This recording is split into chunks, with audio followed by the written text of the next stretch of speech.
Coucou tout le monde, alors je suis super contente de vous retrouver aujourd'hui pour une nouvelle vidéo. Donc ce sera un mélange entre un récup et DIY. Donc j'ai décidé de récupérer donc une boîte de cartes de Project Life qu'on m'avait envoyée tout simplement avec les cartes à l'intérieur. Et j'ai décidé donc de la revisiter en pochette cadeau avec à l'intérieur au choix soit un mini album avec les tailles adéquates, soit une boîte DVD, soit une carte avec des petits cadeaux à l'intérieur. Moi j'ai opté pour la dernière proposition et j'ai quand même décidé de vous présenter un mini album entre guillemets vite fait pour vous montrer à peu près ce qui peut rentrer à l'intérieur de cette petite boîte et surtout pour vous montrer ce qu'on peut y mettre à l'intérieur au niveau des tailles. Donc c'est parti, donc j'ai récupéré cette petite boîte comme vous pouvez le voir. Donc comme ça franchement ça ressemble à rien on peut le dire. Et j'ai décidé d'en faire donc une sorte de bébé shaker boîte entre guillemets. Donc je viens d'abord mettre du double face, donc là je vais pas vous détailler en détail comment je fais pour mettre du double face. Vous voyez à peu près sur la vidéo où est-ce que j'en mets. Au niveau des dimensions c'est comme vous voulez, moi j'ai juste décidé de faire en sorte de faire passer une carte de Project Life de 10 par 15 cm. Histoire d'avoir un joli fond et ensuite je vais y mettre, donc comme vous vous en doutez, des petites paillettes etc. Donc vous voyez à peu près comment je procède sur la vidéo. Je mets juste deux épaisseurs de double face parce que je trouve que celui que j'ai utilisé est pas assez épais et de toute manière à la fin il sera encore une fois pas assez épais puisque les petites breloques vont coller sur le scotch, mais bon ça fait pas non plus moche. Et ensuite en ce qui concerne la customisation, je vais utiliser donc un bloc de chez Action, donc c'est le Looks to Love et je vais utiliser la partie violette, noir, rose pour rester dans des tons un petit peu féminins quand même, parce que cette petite boîte était pour ma sœur. En ce qui concerne les mesures de toutes les découpes de papier, je vous mets tout en barre d'informations. Ce sera beaucoup plus simple pour moi que de vous détailler tout comme ça en vidéo. Donc comme vous le voyez, je mets mes petits sequins à l'intérieur. Donc là j'ai mélangé un petit peu de tout, des sequins, des petites étoiles, etc. Et je retire donc la protection du scotch double face. Et donc comme vous le voyez, je viens coller donc ma petite carte de Project Life de manière à la laisser apparaître à travers le rhodoïde tout simplement. Et ensuite je viens coller donc cette petite feuille de papier tout simplement pour faire un joli fond à l'intérieur. Et voilà ce que ça peut donner. Ensuite je vais venir prendre du gesso et je vais venir mettre, donc c'est juste histoire de préparer le fond vite fait. Parce qu'au final on le verra pas, mais c'est pour préparer comme vous verrez les petites arêtes etc. Faire un effet flou. Et tout simplement parce que je voulais pas donner quelque chose qui avait un fond moche, tout simplement. Donc j'ai préparé, tout simplement, même si ça va être caché par la suite, je voulais juste préparer. Et donc j'ai fait ça avec du gesso et un petit pinceau. Et ensuite je suis venue chauffer, donc faut y aller mollo avec le heat gun parce que comme c'est du plastique, c'est pas forcément recommandé de le faire, donc je l'ai fait vraiment vite fait. Ensuite je suis venue donc découper ce qui me servira donc de couverture et je vais tout simplement venir préparer donc l'encart qui servira donc d'ouverture pour voir la carte de Project Life. Encore une fois, toutes les mesures seront en barre d'informations.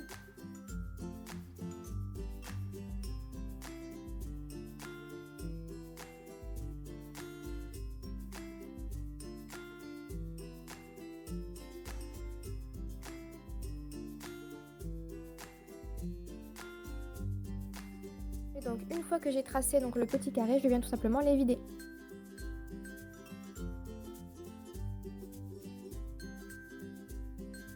Et ensuite je vais coller donc cette feuille sur la couverture de ma boîte.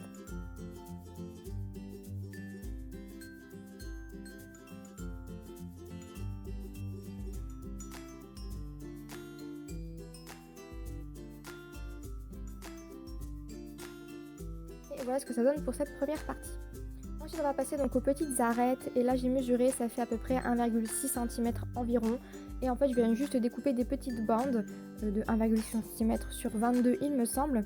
Donc encore une fois je précise en barre d'informations si jamais je me trompe. Et je vais les coller donc sur les côtés, donc histoire de faire de jolies arêtes de boîte parce que je voulais pas les laisser comme ça, comme vous voyez on voit encore fort à travers. Et justement le gesso me permet donc de camoufler les petits interstices qu'il y a entre la couverture et le pliage des arêtes. Et je trouve que c'était une bonne idée finalement de le mettre même si on le voit pas parce que ça floute un petit peu les petits bouts de papier qui peut éventuellement rester. Ensuite, je vais rajouter donc des petits strass qui viennent de chez Ziman, il me semble, et je vais tout simplement les poser sur le contour de mon petit cadre, histoire de ne pas faire un cadre bien net. Et puis, je voulais rajouter quelque chose d'un peu brillant, donc j'ai rajouté ces petits strass là.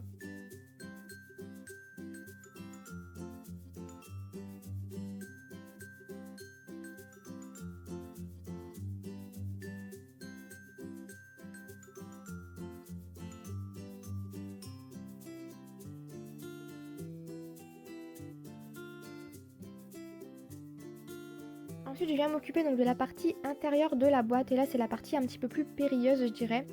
En fait, comme vous le voyez sur l'écran, c'est pas un carré bien net, il y a des petits morceaux qui dépassent par-ci par-là. Donc ce que je vais faire, c'est que je vais prendre tout simplement mon crayon et je vais tracer un carré net sur les petits morceaux de papier qui dépassent. Donc, si vous voyez pas de quoi je parle, vous verrez sur la vidéo au moment où je vais les plier.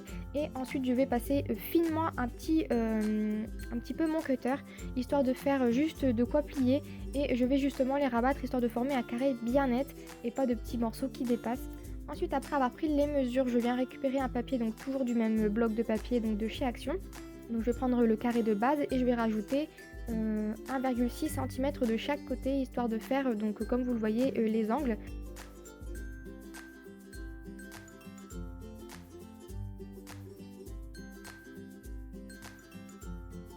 Ensuite, je vais faire des petites découpes pour pouvoir coller mes petits rabats, et comme vous le voyez,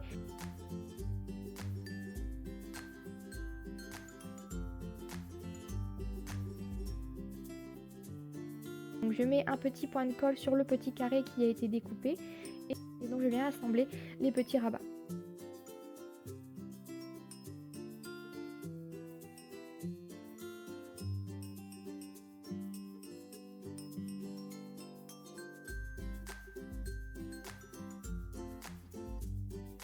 Je viens préparer donc mon contour de boîte, et là je viens prendre un masking tape de couleur mauve et je vais tout simplement le coller sur le bord qui dépasse et qui donc serait resté blanc si je n'avais pas mis de masking tape.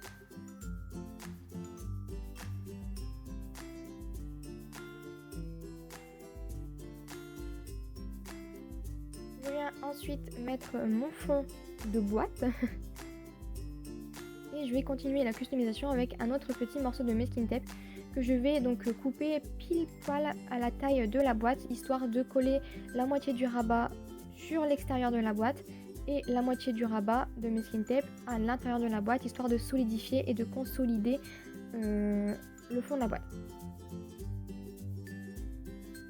C'est vraiment difficile à expliquer comme ça, je pense que vous voyez mieux de quoi je parle dans la vidéo. Donc là je vais vous montrer comment j'ai fait le mini album, donc c'est vraiment vite fait, il n'y a pas de règle. Si vous voulez faire autre chose comme mini album, vous avez le droit, il faut juste que ça dépasse pas donc 1,6 cm d'épaisseur, c'est pour ça que j'ai fait comme ça.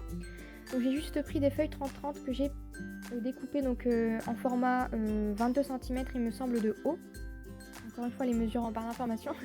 Et en fait je les ai tout simplement pliées en deux pour faire une sorte de mini album de 15 par 22, quelque chose comme ça. Et du coup j'ai perforé 3 petits trous donc au centre de mon pliage, comme ça je vais pouvoir y passer un petit fil pour les relier.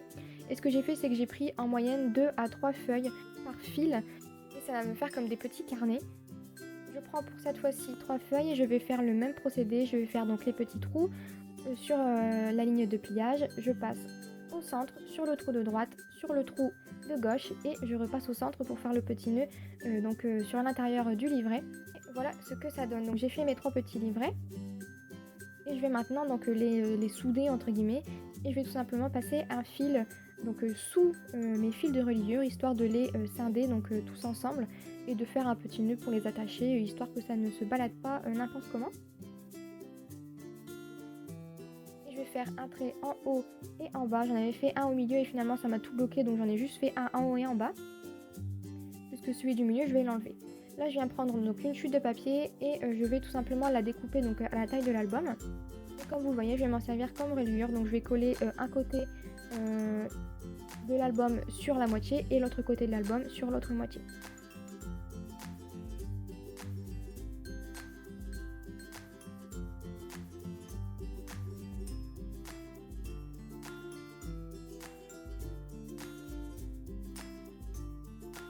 Voilà ce que ça donne. Donc Ça fait un petit carnet tout mignon avec des petits livrets à l'intérieur. Ensuite, je vais m'occuper de la fermeture de cet album et ce que je vais faire, c'est que je vais tout simplement mettre un brad devant et un brad sur la couverture arrière. Comme ça, je vais pouvoir les relier avec une petite ficelle.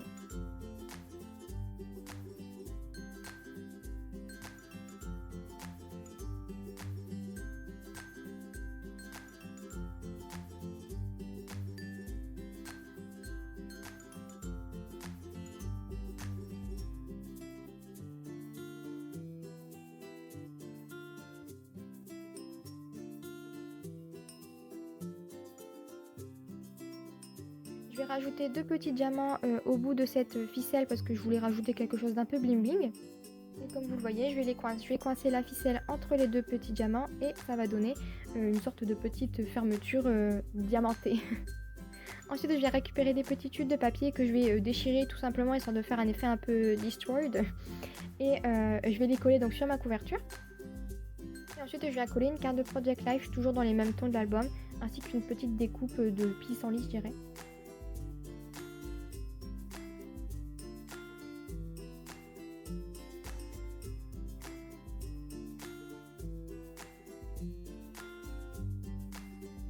Je vais ensuite rajouter quelques petits morceaux de masking tape, toujours dans les mêmes tons, noir, transparent, violet. Et ce sera terminé pour ce mini-album.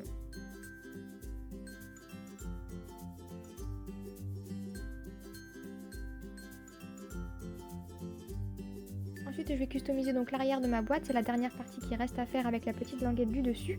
Donc je découpe le papier qui servira à faire le fond. Je viens tout simplement le coller. C'est bientôt terminé. En dernière finition, je viens reprendre le masking tape transparent noir et blanc, je dirais. Et je vais tout simplement faire 2 allers-retours sur ma languette donc d'attache, là où il y a le petit trou pour accrocher la boîte. Et voilà ce que ça donne. Donc comme vous le voyez, à l'intérieur le mini-album passe parfaitement. Vous pouvez même rajouter une petite enveloppe avec une carte ou des petits cadeaux à l'intérieur. Je trouvais que ça passait plutôt pas mal. Moi j'ai rajouté des petits éléments de scrap dans la petite boîte. Que je la trouvais un petit peu vide avec juste la carte et l'enveloppe. Et donc du coup voilà ce que ça donne. Donc j'espère vraiment que ce petit DIY customisation de récup de papier vous aura plu. Vous pouvez voir comme ça que comme on peut éviter de jeter même les petits emballages et ça peut faire des jolies boîtes cadeaux. Donc voilà, j'espère vraiment que cette petite vidéo vous aura plu et en attendant la prochaine, je vous fais plein de gros bisous. Bye bye.